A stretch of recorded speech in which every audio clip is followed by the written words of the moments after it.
केतु के लिए जेमस्टोन, केतु जो है वो एक छाया ग्रह है। छाया ग्रह का मतलब है कि ये एक मैथमेटिकली कैलकुलेटेड पॉइंट है जो कि चंद्र के साथ इसका संबंध होता है और इसका असली में अस्तित्व नहीं होता।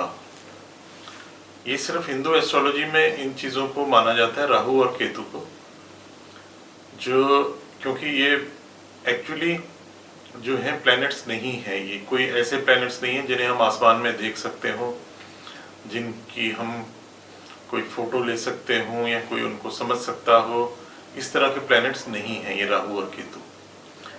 ये जो है छाया ग्रह बोले जाते हैं, मैथमेटिकली कैलकुलेटेड पॉइंट्स हैं और ये जो है दिखाते हैं, जो जिस चीज़ को हम मानते हैं वो ये मानते हैं कि ये कुछ नेगेटिव फोर्सेस को दिखाते हैं जो कि बहुत स्ट्रांग होती हैं और ये जिस भी घर में बैठते हैं वहाँ पे उपद्रव करते हैं, मतलब उस भाव को, उस जगह को ये सब्सटेंशियली बदल देते हैं। इनकी नेगेटिविटी भी अलग तरह की होती है।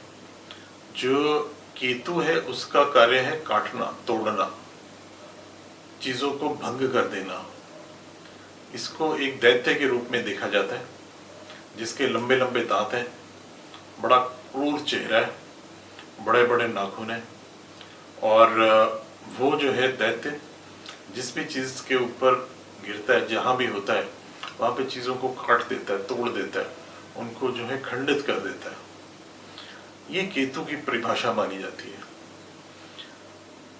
पर साथ ही साथ केतु जो है वो एक ऐसा ग्रह है जो कि स्पिरिचुअलिटी देता है, जो कि वो समझ देता है कि ये जन्म क्या है, क्यों है, इसके बाद क्या होगा, उसको कैसे सुधारें, क्यों मैं आज इतनी पीड़ा में हूँ, क्यों मेरा साथी जो है आज इतनी पीड़ा में है, कुछ लोग जो खुश दिख रहे हैं वो क्यों खुश दिख रहे हैं, क्यों उस समय मुझे खुशी मिली थी।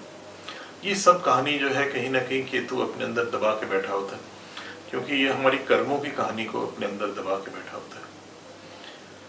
केतु जो है वो दैत्य है, वो हमारे नेगेटिव कर्मों का फल भी दे रहा होता है और साथ ही साथ क्योंकि वो बहुत शक्तिशाली है तो वो हमें ऐसे फल भी देता है जो कि लॉजिक के आगे होते हैं, जिसको हम बोलते हैं ऐसी क्षमता, ऐसे रिजल्ट्स जो कि व्यक्ति की प्रॉपर जो उसकी काबिलियत है उसके बाहर हो। कोई भी व्यक्ति इस बात को मानता नहीं है कभी भी कि जो मैं कर रहा हूँ या जो मुझे मिल रहा है वो मेरी काबिलियत के बाहर है, लेकिन केतु ये देने की क्षमता रखता है और वह ऐसे देता भी है। कुछ बहुत बड़े बड़े जो व्यक्ति हैं जिन्होंने जीवन को बहुत जो है एक साधारण स्तर से शुरू किया और उसके बाद वो एक ऐसे लेवल पे पहुंच गए जहाँ पे कि सारी दुनिया जो उन्हें देख रही है, उनके केस में जो केतु है और जो राहु है इसका एक व्यवहार का बहुत बड़ा जो है वो इनपुट होता है इन दोनों का, जिसके कारण वो व्यक्ति इतनी तेज राइज कर सकता है। बाकी कोई भी ग्रह जो है इतनी तेज राइज नहीं दे पाते। तो राहु और केतु की जो क्षमता है ये बहुत भिन्न है। ये जब नेगेटिव करते हैं तो उनके जैसा नेगेटिव कर देने की क्षमता कोई नहीं रखता। जब ये पॉजिटिव रिजल्ट्स देते हैं तो उनके जैसा पॉजिटिव रिजल्ट्स देने की क्षमता कोई नहीं रखता। पर इनके दोनों रूप जो हैं वो साइमल्टेनियसली दिखते हैं। तो जब आप इनके साथ कार्य करें, जब आप इनको प्रबल करें तो इनके लिए दान भी करें साइमल्टेनियसली और इनका रत्न भी पहने। केतु का रत्न है कैट्स आई। कैट्स आई जो है कई प्रकार का बाजार में मिलता है। ये बहुत सस्ता स्टोन भी होता है जो कि बिल्कुल ओपेक, नॉन ट्रांसपेरेंट बाजार में मिलता है, वो सस्ता होता है। और जो बढ़िया किस्म का जेमस्टोन होता है जिसे क्राइसोबेरियल बोलते हैं, जो कि जिसके अंदर जो ऊपर की लाइन होती है जिससे हम आई इफेक्ट बोलते हैं, वो एक बहुत स्ट्रॉन्ग होता है। ये हल्का सा जो है पीला या हरे रंग में आता है क्राइसोबेरियल। ये जो रत्न है ये बहुत कारगर होता है और ये व्यक्ति के भाग्य को इधर या उधर करने की क्षमता रखता है, क्योंकि जो केतु है वो बहुत प्रबल ग्रह है। देखिए, जादुई प्रभाव की बात मैं कभी भी नहीं करता, तो इसके केस में भी नहीं करूँगा कि ये जादू करेगा। लेकिन हाँ, क्योंकि केतु जो है ये बहुत प्रबल ग्रह है, तो ये बहुत पावरफुल रिजल्ट्स देता है, नेगेटिव पॉजिटिव दोनों। तो इसके लिए दान भी है जो कंटिन्यूसली करना चाहिए। इसके लिए जो दान होता है वो सर्प के आकार का होता है और उसमें केतु के रत्न लगे रहते हैं, और उसको जो है पीपल के पेड़ के नीचे दान किया जाता है। इसको रेगुलर करने से जो केतु की नेगेटिविटी है वो कम हो जाती है, और केतु का रत्न पहनने से उसकी जो पॉजिटिव डायरेक्शन साइड है वो ऊपर हो जाती है और स्ट्रांग हो जाती है। तो व्यक्ति अपने आप को और ताकतवर और जो है प्रबल महसूस करता है।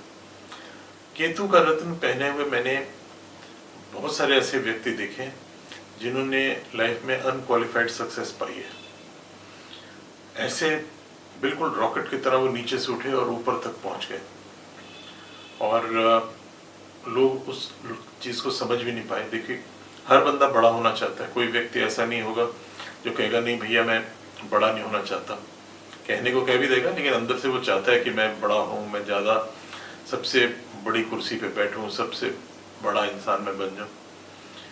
तो उसकी दौड़ में उसकी कई चीज़ें रुकावटें आती हैं। उसके अपना आप ही सबसे पहले रुकावट आता है, क्योंकि वो उतना एफर्ट नहीं कर पाता। जो उसके प्रतिद्वंदी होते हैं वो भी उसे नीचे खींचने की कोशिश करते हैं। सभी चीज़ें होती रहती हैं, लेकिन वो कामयाब अगर होता है तो वो भाग्य के दम पे होता है। भाग्यम फलति सर्वत्रम न विद्या न बलम च। जो ज्योतिष शास्त्र है उसमें एक चीज़ बहुत इंपॉर्टेंट है, जो कि बार बार बताने का मैं प्रयास करता हूँ लोगों को, कि जो भाग्य है वो सबसे प्रबल है, ना विद्या ना बल, इन दोनों से कुछ नहीं होने वाला। अगर भाग्य है तो आप चढ़ेंगे, और वो भाग्य जो है वो आपके जन्म कुंडली पे लिखा हुआ है। ऐसा भी नहीं कि उससे बहुत ज़्यादा आप कुछ पालेंगे, ऐसा भी नहीं कि वो जो इसमें लिखा हुआ आपको मिलेगा ही नहीं। दोनों चीज़ें होंगी, जो लिखा है वो मिलेगा और जितना लिखा है उतना ही मिलेगा। उसको मोल्ड करने के लिए जेमस्टोन्स का यूज़ होता है, भक्ति का यूज़ होता है, पूजा पाठ का यूज़ होता है, रुद्राक्ष का यूज़ होता है, यज्ञ करते हैं हम लोग, दान करते हैं, पुण्य करते हैं, तीर्थ पे जाते हैं। ये सब उस अनजान भाग्य को कुछ मोल्ड कर देने के लिए अपने फेवर में हम लोग करते हैं। तो उसी जो तरीका है, वही जो काम है हमारा, उसमें ये जो है कैट्स आई का रत्न एक बहुत कारगर रत्न होता है केतु को स्ट्रॉन्ग करने के लिए। इस रत्न को अगर आपका केतु नेगेटिव है तो पहनिए, और अगर उसके साथ में आपको जो है वो दान भी करना चाहिए, और अगर पॉजिटिव है तो सिर्फ रत्न पहन सकते हैं आप, अगर नेगेटिव है तो रत्न के साथ साथ आपको दान भी करना पड़ेगा। दोनों चीज़ें करिए, आपको यकीनन महादेव की कृपा से जो है वो बड़े फायदे मिलेंगे।